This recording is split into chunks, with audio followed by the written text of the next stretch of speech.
বিরোধী দলগুলির পক্ষ থেকে বলা হচ্ছে যে একদিকে বিল আনা হয়েছে, 30 দিন যদি জেলে থাকে ইডি বা সিবিআই তদন্তে, তাহলে অটোমেটিক্যালি তার পথ চলে যাবে। আমরা ঝাড়খণ্ডের নির্বাচনের আগে দেখেছিলাম হেমন্ত সোরেন, ঝাড়খণ্ডের তৎকালীন মুখ্যমন্ত্রী, তাকে জেলে পুরে দেওয়া হলো, একেবারে ইলেকশনের মাথাতেই তাকে কিন্তু অ্যারেস্ট করে দেওয়া হলো। কিন্তু ইলেকশনের ফল স্পষ্ট করে দিল যে সেই অ্যারেস্টটা বুমারাং হলো বিজেপির বিরুদ্ধে। তার স্ত্রী, তিনি সারা রাজ্যে ক্যাম্পেইন করে বেড়ালেন এবং কোথাও গিয়ে একটা সিম্প্যাথি ওয়েভ তৈরি হলো। হেমন্ত সোরেন তিনি আবার ফিরে আসলেন। ঠিক তেমনভাবেই পশ্চিমবঙ্গের বুকে এই মুহূর্তে তাহলে কি বিজেপি কিছুটা হলেও কশিয়াস? তারা তৃণমূলের নিচু তলার নেতারা, যেমন জীবন কৃষ্ণ সাহা, তাদেরকে ইডি অ্যারেস্ট করছে বটে, এর আগে কিছু বড় নেতাকে অ্যারেস্ট করা হয়েছে, কিন্তু 2022-এর পর থেকে দেখুন তো 22-23, পার্থ চট্টোপাধ্যায় 2022-এ অ্যারেস্ট হয়েছেন, জ্যোতিপ্রিয় মল্লিক 2023-এ অ্যারেস্ট হয়েছেন। 2023-এ জ্যোতিপ্রিয় মল্লিকের অ্যারেস্ট হওয়ার পর থেকে এখনো পর্যন্ত কোনো টপ লেভেলের তৃণমূল নেতা, খুব বড় তাবড় কোনো তৃণমূল নেতা কিন্তু গ্রেপ্তার হননি। হ্যাঁ, অভিষেক বন্দ্যোপাধ্যায়, যার নাম অবশ্য করেই স্বাভাবিকভাবেই চলে আসে, যাকে এতবার সিবিআই আর ইডির সম্মুখীন হতে হয়েছে, তৃণমূল কংগ্রেসের নাম্বার 2, সেকেন্ড ইন কমান্ড, তিনি তো বারবার সিবিআই এবং ইডি তদন্তের সম্মুখীন হয়েছেন, কখনো নয়াদিল্লিতে, কখনো বা কলকাতাতে। এই মুহূর্তে যেটা তৃণমূল কংগ্রেসের আশঙ্কা, এবং এই প্রশ্ন আমি স্বয়ং অভিষেক বন্দ্যোপাধ্যায়কে করেছিলাম মাত্র কয়েকদিন আগে যখন তিনি সাংবাদিকদের মুখোমুখি হন, যে তাহলে কি 2026-এর নির্বাচনের আগে যেভাবে মাঠে নেমে তৃণমূল কংগ্রেস বিরোধিতা করছে নরেন্দ্র মোদী সরকারের এই নতুন বিলকে, কোথাও গিয়ে কি আশঙ্কা রয়েছে যে 2026 মানে আগামী বছরের বিধানসভা নির্বাচনের আগেই তৃণমূল কংগ্রেসের কোনো মাথাকে, কোনো বড় নেতাকে ইডি বা সিবিআই তারা শ্রীঘরে পুরবে, এবং রাজনৈতিকভাবে এটাকে একটা রণকৌশল, কোনো রকমভাবে কি এটা চাপ সৃষ্টি করার একটা কৌশল হিসাবে ব্যবহার করতে পারে কেন্দ্রীয় সরকার? সেই আশঙ্কা কি মমতা বন্দ্যোপাধ্যায় সরকারের রয়েছে? এই প্রশ্ন আমি করেছিলাম। তখন অভিষেক বন্দ্যোপাধ্যায় স্পষ্টতই জানিয়েছিলেন যে তার একটা প্রিসিডেন্স রয়েছে, তিনি কিন্তু অস্বীকার করেননি। তিনি বললেন ঝাড়খণ্ডে কি হয়েছে, তিনি বললেন মহারাষ্ট্রে কি হয়েছে, কিন্তু রাজনৈতিকভাবে মোকাবিলা করার প্রচেষ্টা তৃণমূল কংগ্রেসের পক্ষ থেকে তারা কিভাবে করবেন, সেই ব্যাখ্যা অভিষেক বন্দ্যোপাধ্যায় অবশ্য করেই দিয়েছেন। আগে শোনাই অভিষেক বন্দ্যোপাধ্যায় কি বলেছেন, এবং তারপর শোনাবো প্রধানমন্ত্রী 22 তারিখে এসে কি সিগন্যাল দিয়ে গেলেন। অভিষেক বন্দ্যোপাধ্যায়ের বক্তব্য শোনাবো। বিরোধী যে রাজনৈতিক দল, সে রাজনৈতিক দলগুলো এবং তাদের যে নেতা কর্মী সমর্থক, মানুষের হয়ে যারা প্রশ্ন করছে, তাদেরকে কি করে শেষ করে দেওয়া যায়, পলিটিক্যালি তাদেরকে অ্যারেস্ট করে জেলে ঢোকানো যায়, এবং এমন তো ভুরি ভুরি উদাহরণ রয়েছে। বিজেপি কোনো নেতা যদি অংশগ্রহণ করতে চায় ডিবেটে, ওরা ঠিক করুক না, একটা মঞ্চ ঠিক করুক। আমি তথ্য আপনাদের দিচ্ছি, গত 10 বছরে পার্লামেন্টের কোয়েশ্চেনে ফিনান্স মিনিস্ট্রির আনসার রয়েছে যে গত 10 বছরে 5892টা কেসে ইডি ইনভেস্টিগেশন করেছে। 5892টা কেস, তার মধ্যে কনভিকশন হয়েছে 8টা কেসে। পার্সেন্টেজের নিরিখে 0.13%। বিজেপির কোন নেতা, সাংসদ, মন্ত্রী, মুখ্যমন্ত্রী, কেন্দ্রীয় মন্ত্রী, সর্বভারতীয় রাষ্ট্রীয় সভাপতি কোন রকম কোনো তর্কে অংশগ্রহণ করবেন?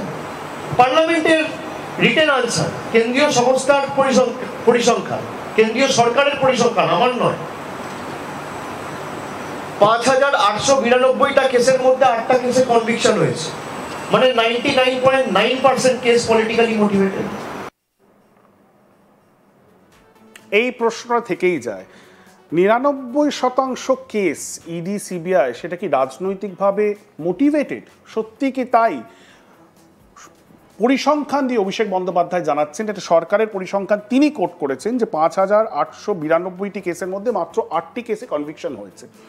দিল্লির মন্ত্রী সত্যেন্দ্র জৈন, তিনিও দিল্লি নির্বাচনের আগে তাকে জেলে পুরে দেওয়া হয়, পরবর্তীকালে সিবিআই ক্লোজার রিপোর্ট দিয়েছে এবং তিনি বেরিয়ে এসেছেন।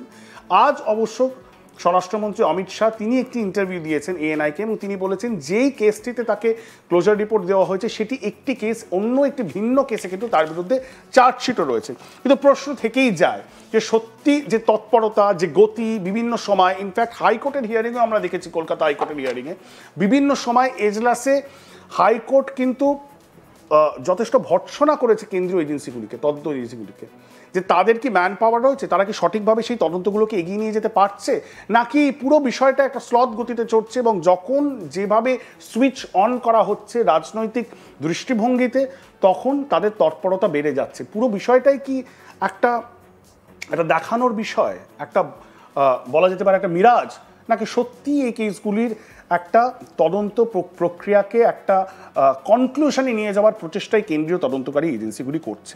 এই প্রত্যেকটা কেসের আমরা কুইক একটা করে আপডেট দেব, কিন্তু তার আগে আপনাদেরকে শোনাই যে আজ এই যে ইডির তৎপরতা এবং আরেকবার জীবনকৃষ্ণ সাহাকে অ্যারেস্ট করা হলো, তার ঠিক 48 থেকে 72 ঘন্টাও হয়নি 22 তারিখে প্রধানমন্ত্রী কলকাতার বুকে এসে কি বলেছিলেন শুনুন।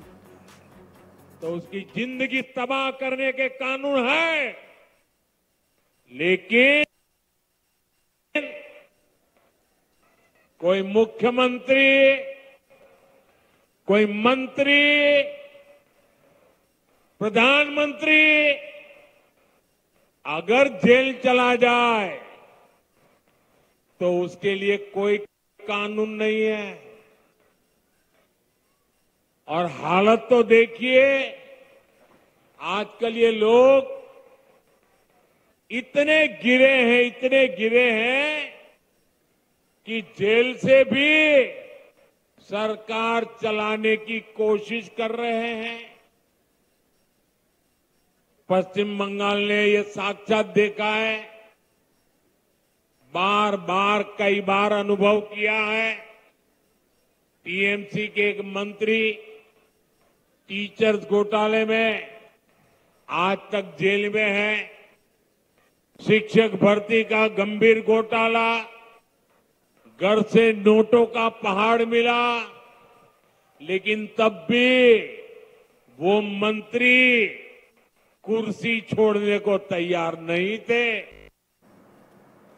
শুনলেন আপনারা স্পষ্ট বক্তব্য প্রধানমন্ত্রী। সরাসরি নিউজ রুমে চলে যাব, রাজেশ সাহা আমাদের প্রতিনিধি রয়েছে। রাজেশ, সবার আগে এই যে কেসগুলি রয়েছে, কয়েকটা হাই প্রোফাইল কেসের কথা আমরা বললাম, 2022-এ পার্থ চট্টোপাধ্যায়, জ্যোতিপ্রিয় মল্লিক 2023-এ, অনুব্রত মণ্ডলও 2022-এ, ববি হাকিম, মদন মিত্র, সুব্রত মুখার্জি 2021-এ, মানিক ভট্টাচার্য 2022-এ, জীবনকৃষ্ণ সাহা 2025। সুতরাং 2023 থেকে 25-এর মধ্যে একটা সময় মোটামুটি 2 বছর, 1.5 থেকে 2 বছর আমরা দেখলাম যে সেভাবে তৎপরতা লক্ষ্য করা যায়নি ইডি এবং সিবিআই। এই যে কেসগুলি রয়েছে দর্শকদেরকে বোঝাও এই স্ট্যাটাস কি, কোথায় দাঁড়িয়ে রয়েছে? দেখো, 2022 সালের জুলাই মাসের শেষ সপ্তাহে পার্থ চট্টোপাধ্যায়কে গ্রেপ্তারি দিয়ে যে তৎপরতা শুরু হয়েছিল, যখন আমরা দেখেছিলাম যে সেই সময়ের অন্যতম হাই প্রোফাইল মিনিস্টার তৎকালীন শিক্ষামন্ত্রী পার্থ চট্টোপাধ্যায়কে গ্রেপ্তার করা হয়, তারপর একে একে বিভিন্ন মন্ত্রী জেলে ঢোকেন। কিন্তু এখন তোমাকে বলবো, যদি কেস স্ট্যাটাস দেখা যায়, বেশিরভাগ নেতা মন্ত্রী কিন্তু, বেশিরভাগ বলবো না, অধিকাংশ, তারা সকলে কিন্তু জামিনে এই মুহূর্তে